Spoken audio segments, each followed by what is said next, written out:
Dr. Phil Bass, certified Angus beef meat scientist. What kind of a doctor am I? I'm an animal science PhD with a focus in meat science, and the last few years it's been specifically in beef.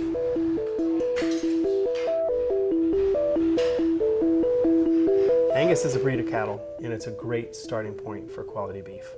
So the best in that breed can make it into our brand because of our high quality standards. Certified Angus beef was the very first Angus program certified through USDA. There are a lot of other Angus type programs out there, and I warn folks that go out and say, oh, I got an Angus burger, or I'm going to try an Angus burger. Well, we have to be careful because only 1 in 4 of those Angus type cattle going into a packing plant will ever make our specifications. See all that really, really rich marbling through there. We have to start with a highly marbled carcass to begin with.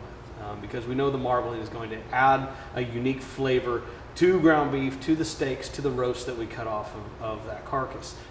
Marbling is the little flecks of flavor in the beef muscle, and you have to have that to get some of that richer flavor that folks are looking for when they eat beef. Some folks might think, it's not that big of a deal for ground beef because you can just cut some of the back fat off of a side of beef and incorporate that into ground beef.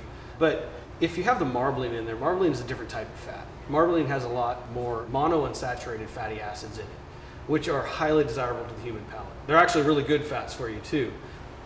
The thing about monounsaturated fatty acids, and specifically one that meat scientists have been focusing on lately, is oleic acid.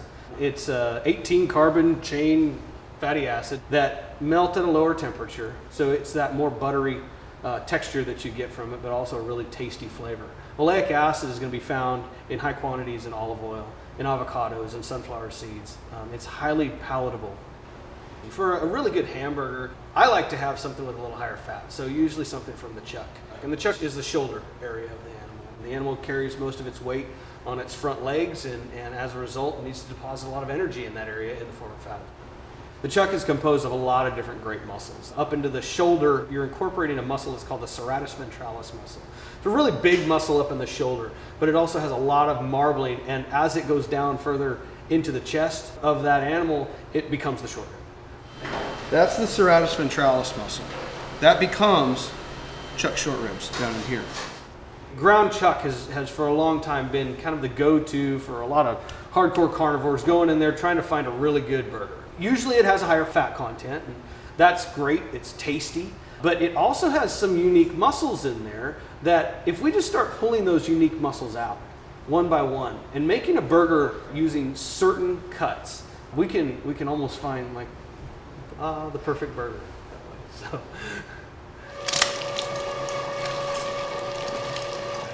The best grind for burger for me is the highest quality I can get. 80-20 chuck is my go-to, meaning from the chuck subprimal is where we get 80% lean, 20% fat in an ideal ratio. The reason why you'd go toward chuck is because it's more heavily deposited of fat.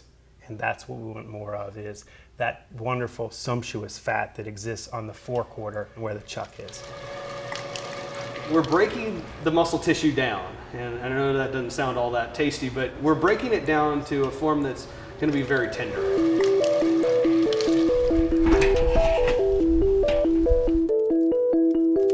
A grill is ready when it is blazing hot. My preference is charcoal. So my ideal burger is from a charcoal grill. There is something that happens when the patty does actually communicate in a way. I mean, it's got some signals it's giving you if you're willing to listen. Look at how it starts to surrender, meaning the top of it starts to surrender and its strong shoulders that used to be up high, right? They start to relax a little bit. And then you'll see a moisture that starts to develop on top of that patty. Then you know you might look at the bottom and see if it's time to flip. Look for what the burger's telling you. You gotta be dialed in. Oh yeah. So when a burger goes down on the grill, you have a high heat surface that it makes contact with. As that burger starts to cook and render, and fat starts to drip out of it, that fat will fall down to whatever surface is below. In this case, it's coals. And then the reaction of those chemicals that are created, there's hundreds of them, that become part of that environment and then fall ever so lovingly onto the burger. You start to release the aromatics that are in the species-specific carbonyl compounds, if we want to get super scientific, right, that are going to be released as this meat is cooking. You're exciting the molecules in there. Then cheese.